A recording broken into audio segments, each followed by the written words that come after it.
Hi friends, நான் காதல் upcoming review பார்க்கலாம். ராகம் ஒரு வேலையாக பார்க்க போகிறாங்க. தண்ணி அரைக்க போகிறாங்க. தண்ணி அரைக்க முடியலை. அப்புறமா தேங்காய் உரிச்சு தாப்பா அப்படிங்கிறாங்க பாட்டி. தேங்காய் நான் உரிக்கிறேன்னு உரிக்க போகிறாங்க. அவராலையும் முடியலை, தேங்காயும் உரிக்க முடியல. அதை பார்த்துட்டு செம்மத்தியாக கிண்டல் பண்ணுறாங்க. ஒரு ஆம்பளையா இருந்துட்டு ஒரு தண்ணி அரைக்க தெரியுதா, ஒரு தேங்காய் உரிக்க தெரியுதா அப்படி சொல்லி மட்டம் தட்டி பேசிக்கிட்டே இருக்காங்க.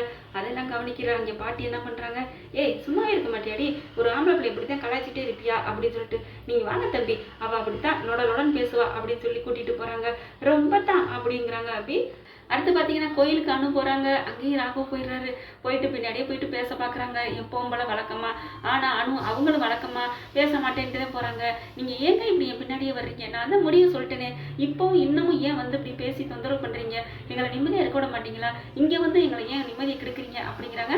இங்கே பாருங்க அனு, நீங்கள் உங்கள் மனசில் நான் இருக்கேன், அது எனக்கு நல்லா தெரியும், அதை நீங்கள் மறைக்கிறீங்க அப்படிங்கிறாங்க. கண்டிப்பாக உங்கள் அப்பா அம்மா கிட்டலாம் உங்களை பொண்ணை கேட்டு இந்த ஊரை விட்டு போனால் உங்களோட தான் நான் போவேன், உங்கள் சம்மதத்தோட தான் நான் போவேன் அப்படிங்கிறாரு. ராகவும் அபியும் எப்போ பாருங்க முட்டிக்கிட்டே இருக்காங்க. உங்களை இந்த ஊரை விட்டு விரட்டுறேன் பாருங்கன்னு அபி சொல்கிறாங்க. நாங்கள் ஊரை விட்டு போகிறதுக்கு முன்னாடி உன் அக்கா மனசில் என் தம்பி இருக்காங்கிறத நிரூபிச்சுட்டு தான் போவோம் அப்படிங்கிறாங்க. பார்க்கலாம், எங்களுக்கு கல்யாணம் நடக்க போகுது என் அக்காவுக்கு, அந்த கல்யாணத்தை பார்த்து நல்லா பார்த்துட்டு சாப்பிட்டு போங்க அப்படிங்கிற மாதிரி பேசுகிறாங்க. எங்கள் அக்கா மனசில் உங்கள் தம்பி இல்லவே இல்லை, குட்டி பாசலாம் நினைக்கல அப்படிங்கிறாங்க.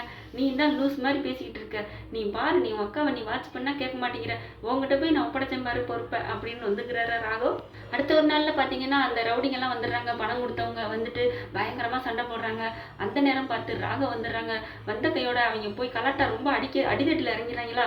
ராகவ் வந்து காப்பாற்றிடுறாங்க. பயங்கரமாக ஃபைட் பண்ணுறாங்க. காவல்துறைக்கு ஃபோன் பண்ணி அவங்கள அள்ளிக்கிட்டு போயிடுறாங்க. ரொம்ப நல்ல காரியம் பண்ணீங்க தம்பி, நீங்கள் மட்டும் இல்லைன்னா யாரும் என்ன இருக்கும் அப்படின்னு ரொம்ப நன்றி சொல்கிறாங்க. உங்களை போய் நாங்கள் வரட்டேன் நினச்சுமே, நீங்கள் ரொம்ப நல்ல தம்பியாக தான் இருக்கீங்க அப்படிங்கிறாங்க. உடனே அபி இருந்துட்டு அப்படியே வச்ச கண்ணு வாங்க பார்க்குறாங்க. பரவாயில்லையே, டென்ஷன் பாட்டி இவ்வளோ நல்லது பண்ணுது, இப்போலாம் அமைதியாகவே இருக்காரு, ஏன் முன்னாடியே பார்த்தாலே கடுக்கடுன்னு விழுவாங்க, எரிஞ்சு விழுவாரு, இப்போ பார்த்தா அவ்வளோ அழகாக அமைதியாக இருக்காரு, என்னன்னு தெரியல, தம்பிக்காகவோ அப்படின்னு நினைக்கிறாங்க. ரொம்ப நன்றி தம்பி அப்படின்னு சொல்லி அப்பாவும் அம்மாவும் பாராட்டுறாங்களா.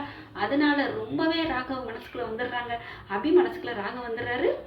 ஓகே ஃப்ரெண்ட்ஸ், பார்க்கலாம் என்ன நடக்குதுன்னு பொறுத்திருந்து. உங்கள் பொண்ணான கையால் ஒரு லைக்கை போட்டு சப்ஸ்கிரைப் பண்ணிடுங்க. Thank you friends.